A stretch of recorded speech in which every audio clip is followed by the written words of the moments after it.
করে যে মহিলা প্রিয়াঙ্কা হাসদা, উনিও মহিলা। আজকে আমরা আদিবাসী সেঙ্গেল অভিযানের পক্ষ থেকে এটা সব মহিলা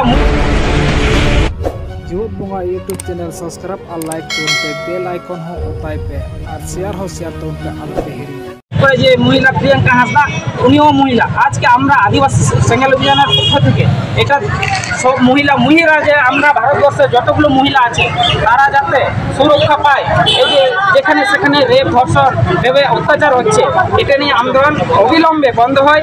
আর যাতে এই যে নারী ধর্ষণ যেটা হয়েছে তাদেরকে সিবিআই তদন্ত করতে হবে, এটা নিয়ে আমরা আন্দোলন চলছে। তার সঙ্গে মিঠু সোরেন জঙ্গিপুর হুগলি এটাও এইভাবে খুন হয়েছে।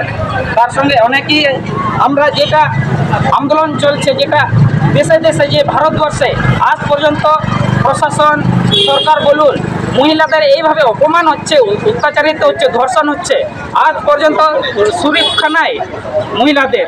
এই জন্য আমরা আদিবাসী সেঙ্গেল অভিযান পক্ষ থেকে কঠোর শাস্তির দাবি চাই, সিবিআই হোক। তার জন্য আমরা আদিবাসী সেঙ্গেল অভিযান লড়ছি। আজকে আমরা রাজবিহার থেকে র্যালি করে বিক্ষোভ করছি। থানা হবিপুর থানা মোড় থেকে আমরা ঘুরে এসে হবিপুর ব্লক, যেটা ব্লকের সামনে আমরা 1 ঘন্টা ধরে রোড অবরোধ করব। এই কর্মসূচি আছে। মূলত দাবি কি আছে? এই যে যেটা সিবিআই হোক, যেভাবে খুন ধর্ষণ হচ্ছে এইভাবে তো মহিলারা বেরোতে পারবে না। স্কুলের হোক, যে ডাক্তার হোক, কোনোই এমনি মহিলা ডাক্তারও সুরক্ষিত পাচ্ছে না। হসপিটালে যেহেতু হসপিটালে মহিলারা সুরক্ষিত নেই, কিন্তু বাইরের মহিলারা কিভাবে সুরক্ষিত হবে, সাধারণ মহিলারা কিভাবে সুরক্ষিত পাবে, এটা নিয়ে আমাদের আন্দোলন।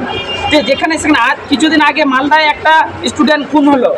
এই যে এত খুন ধর্ষণ হচ্ছে, কেন্দ্র সরকার এবং রাজ্য সরকার, এই যে পুলিশ মন্ত্রী এটা কেন দেখছে না, কেন কঠোর পদক্ষেপ নিচ্ছে না, এটা নিয়ে আমরা দাবি চাই।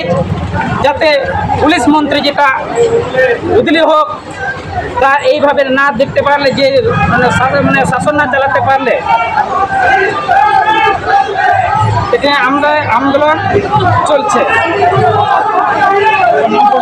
আমার নাম দিলীপ টুডু, আমি জেডিপি হরিপুর ব্লক প্রেসিডেন্ট।